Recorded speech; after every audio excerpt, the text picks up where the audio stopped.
Let's be honest, most data warehouses are just crap.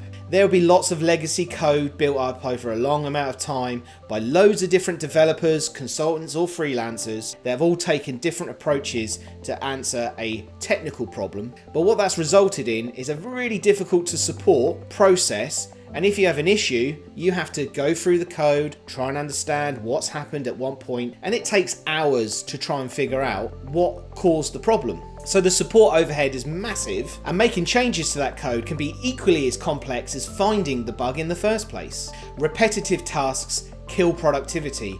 The more time you spend doing mundane, repeatable tasks, the less time you spend building out new data features and data products that help your business advance and help build a data-driven culture. At Engaging Data, our experience of data automation tools has helped us to build many different data platforms, taking data and requirements and turning them into usable assets in a matter of weeks, not months. If you don't experience that at the moment and you're interested in finding out how we do this, click the link below.